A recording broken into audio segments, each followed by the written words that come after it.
What is up, guys? So I'm Justin Lab from Vollstin. And I'm Justice Calla from vollstin. I play guitar. I play bass. And we both do vocals. Haha. At the time I joined the band, I was into like that post-hardcore Falling in Reverse. My guy, Jackie Vincent, shout out, he was great, but we obviously don't do that type of music and we never have. But Jackie Vincent was a super big inspiration for me on guitar. Van Halen was also just being like that 14-year-old kid obsessed with Eddie Van Halen.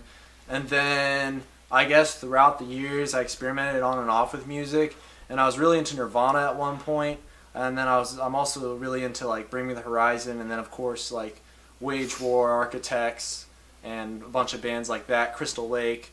They're all really good. And then I also listen to some more obscure music like Highly Suspect, Slaves. New one that I just saw was Oliver Tree. He's pretty dope. Check him out. And then I also listen to like Ghostman and shit because he's pretty cool too.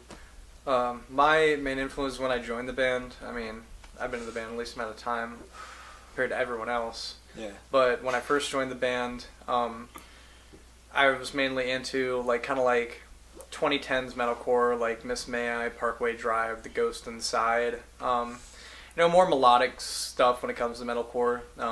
Since I've joined, my taste in music in general and like metal has diversified a bit. They've got me to bands like Architects, Wage War, Crystal Lake, like you said. But I mean, I also have a bunch of different influences that I like to incorporate. Shut the fuck up. That I like to incorporate, like, I listen to a lot of indie, like Cults, Tame Impala. I don't know if you count Cage the Elephant as indie, but Yeah, I count it as indie. a lot of punk music too, like East Coast hardcore.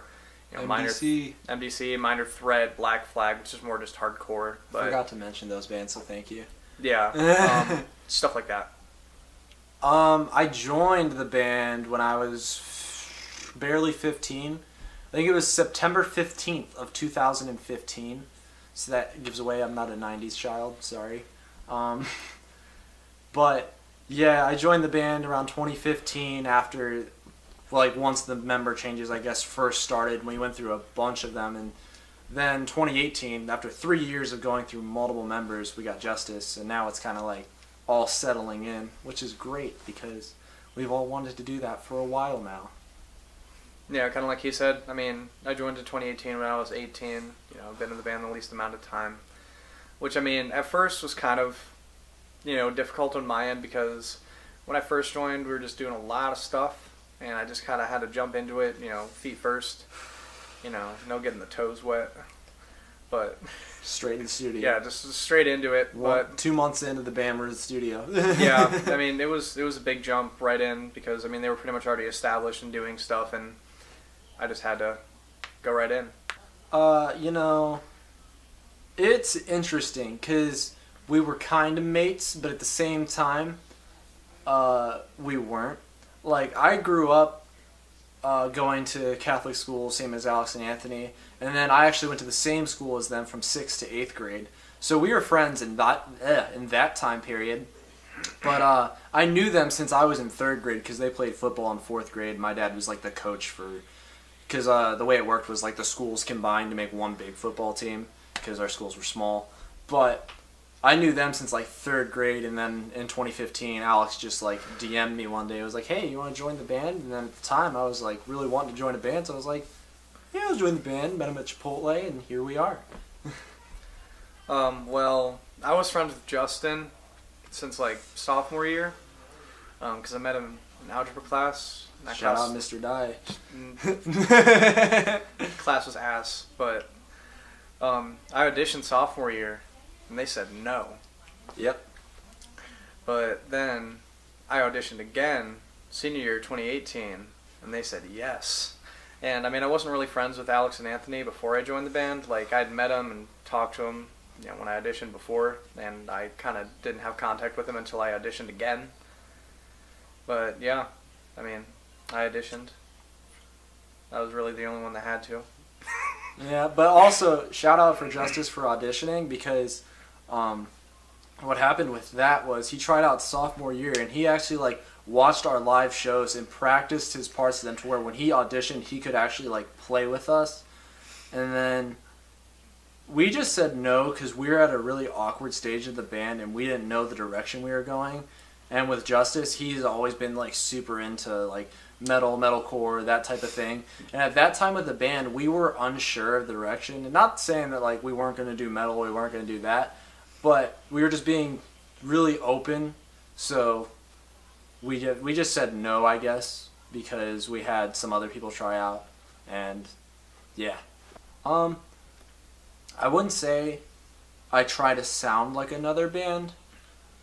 I do say that I try to write parts like certain bands. So like for individual songs, I'll try and emulate the way this band does a chorus or the way this band does a verse, or like get inspired like riff wise, like especially with like Slipknot and Wage War. I'm super inspired with their guitarist because Seth from Wage War is phenomenal. He's so underrated, I think. Like that dude can play.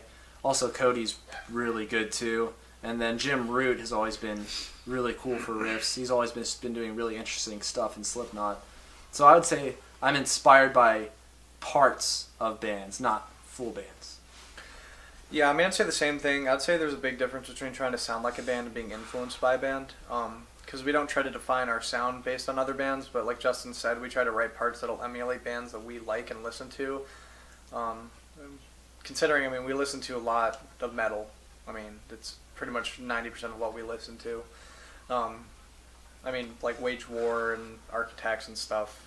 Like I was saying earlier, I mean, we can try to write parts like them, or like even like Slipknot. Like you're saying, Jim Root. As far as my writing style goes, I mean, I may be a bassist, but I try to be diversified, and I write guitar parts. And my main writing style is kind of based off of the same, like, 2010s metalcore stuff I used to listen to and still do. A lot of Miss May I-esque stuff, and maybe even dipping into like the mall scene, like post-hardcore Asking Alexandria kind of stuff. I also think that another thing that like kind of defines our sound is like, say I like a drummer, but Alex is unfamiliar with them, I'll like show him like this drummer, and I'll be like, hey, try and do something like that, and then it'll kind of be more of like Alex's version of something I like, which I think is what gives us a really unique style, I would say, especially live. I would say both. I want to create a lot of music and have live shows because it's really interesting when you see like bands play songs that they normally don't play live. So I'd like to have almost like too much music to fit in a set, like so that way it's like, hey, this set they played this song and it's something new every time you go. So it's not just like you're going to see the same thing over and over again. That's what I would say for that. Yeah, I mean, I agree. It's really finding a good mix of the two because, I mean, you obviously want to play a decent amount of live shows. So, I mean, you get your music out there, people come and see you. Plus, just playing live shows is a really fun thing to do. But you also want to have a good discography because, I mean, look at a band like Bring Me the Horizon who has, like 6 albums and is about to release a new one. Yeah, all different, too. Yeah. That's what I love. With a huge diversified sound, which, I mean, I feel like we try to emulate in a sense because, I mean, we're always writing, we're always thinking about writing new music, but we're also trying to get shows booked, trying to get connections with people to try to branch out and move up. The way I like to look at it is right now it's like the very early beginnings, and that like even though we've been a band, like especially with Alexander, like they've been playing in this band since like 7th grade. Like, it's gone back years. But I feel like just now is, like, just the beginning of the band. And, like, I see in 5 years that, 5 years is a long time, by the way. Like, I'm 18 years old now. In 5 years, I will be 23. You can do math. Good like, job. All right, but I'm just putting that in perspective. Like, the amount we've accomplished in just 2018 is so much. And if we continue at this rate, I see us basically getting on a national level and hopefully an international level with our music to where we can play shows like across the country, different parts of the world. That'd be fun. I like Britain. Yeah, I mean, I don't want to say fame is the game because I don't want to sound cynical. Like, I'm not just looking for fame. Um, but, I mean, with the traction we've made in 2018 since I've joined, it's been crazy. I mean, if we, keep up what we're doing, I'd say even less than 5 years, we'll be on a national level. The most influential band that we've played with, I would have to go with a couple different options just because they all have their own categories. Like our friends in Assault really have always been on their game with networking and getting to know everyone in the Cleveland scene and really getting around, branching out Northeast Ohio. So they really influenced us into step up our marketing and meeting people.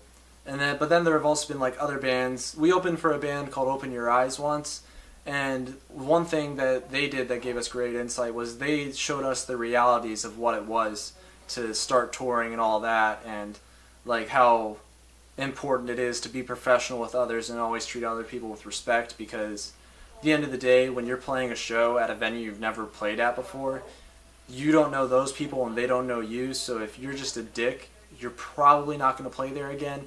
And most of the venues know each other, so if you're known as a dick, you're not going to get to play anywhere. I've been in the band, I keep saying that, but like I keep saying, I've been in the band the least amount of time compared to everyone else, so I have the least, traction when it comes to influences with bands we've played with.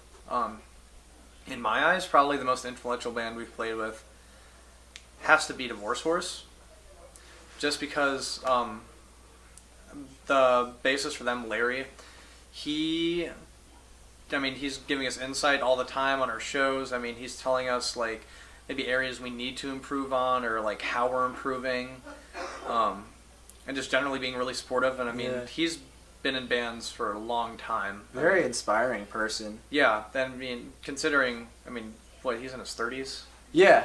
He's this guy. He's really cool because with the Divorce Horse, their band, they kind of just write what they write, and I really respect that because I feel like we try to do that in a way, and they're super about supporting bands from Canton because they're all from Canton, and we're not. We're a small city, but Canton's kind of known because of the Pro Football Hall of Fame, and also Akron being 10 minutes away, and then Cleveland not being too long of a drive away. So it's really cool to see that support within the bands in Canton, even though there aren't that many. Upcoming here, February 5th, we're going to be having a show at Buzzbin. Shout out Buzzbin. They're a fucking awesome venue. We love it there. But yeah, February 5th, we have a show there with a few other good bands.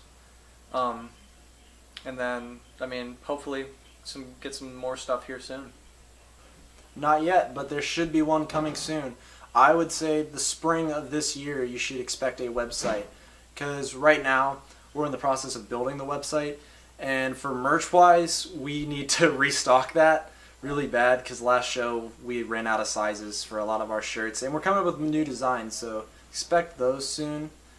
But yeah, springtime should be when we have a website up and running. As far as buying music goes, though, we have Bandcamp. Check us out there. I believe you can get a digital download for free. I think we have it set up. You can also give us money if you like. We also have our stuff on iTunes, Spotify, Apple Music, and before the website, if you want merch, Tidal, just hit us up. Shoot us a DM, any of us. Instagram is our social media. A lot of bands do Facebook, but we aren't that active on Facebook just because to us we've been on I've personally been on Instagram since 2014, and throat's dry. So that's my main source, and I would say we're a lot more active on Instagram. I know a lot of people use Facebook, but Instagram's pretty chill, so you should come over to Instagram and check us out because we update a lot on Instagram. Facebook's a little less.